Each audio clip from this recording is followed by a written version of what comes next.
Why do I not hear the stories about the Philando Castile? And I saw a video of that. George Floyd. I haven't seen a white man get a cop to sit on his neck long enough to kill him. You're 100% correct.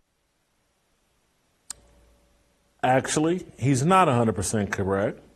He's an athlete pretending to be some intellectual thought leader. He's not. He's a former football player. No disrespect. But again, know who you are. And at one point, I wish I had cut out the clip, but earlier in this interview, they talked about, hey, just being smart at what you're good at. And again, talking on TV about these real life issues and a culture like this is not what they're good at. Again, just like I talked about yesterday with Bamboozle, they're installed, supported, and backed by a system that wants a dumbed down conversation about black people and black culture because they're using black culture to promote an idolatry, a racial idolatry, and they're using black culture to impose a satanic culture on all of America. And so these guys, they don't know. These are just useful idiots. From a Ryan Clark, Channing Crowder, and I'm sorry for, it sounds like I'm calling them names, but because maybe if I was their age and as talented as they were athletically, I'd be right there with them. Luckily, I was too short and too fat to be any type of professional athlete, and so luckily I had to evolve other ways. They didn't have to, but they're being given shows and platforms to pretend like they know what they're talking about. So I just want to walk you through, first of all, that Ahmaud Arbery. Well, who's the white Ahmaud? Ahmaud Arbery was killed by two white idiots. A third one was also charged, but I blame the two redneck idiots that shot and killed him.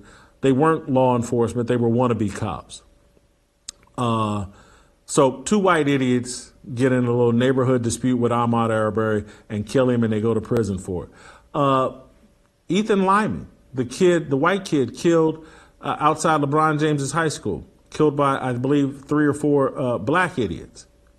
Not by gun, but they beat this kid into the ground and killed him. I'd compare him to Ahmaud Arbery. But more than that, let's take George Floyd.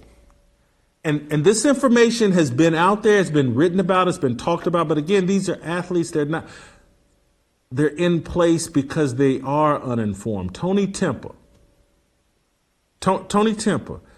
This has been written about, talked about, I believe it's in 2016. This white boy called the police because he was in some emotional distress. He took some medication for mental health, and the police kneeled on him and till he went unconscious, and he died. And it's on videotape.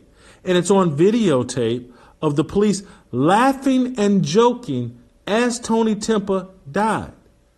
We're going to just play 45 seconds, a minute of this tape.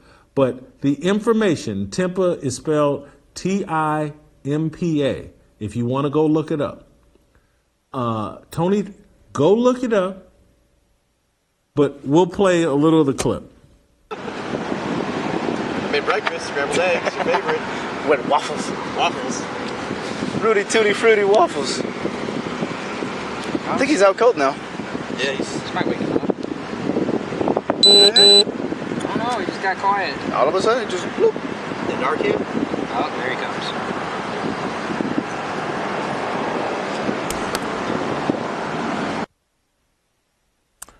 Dude died. Cops completely exonerated. Go look it up. That's just a small snippet of it. It's bad. It's as bad as George Floyd. And they're laughing and joking about it. The cops walked. It's on tape.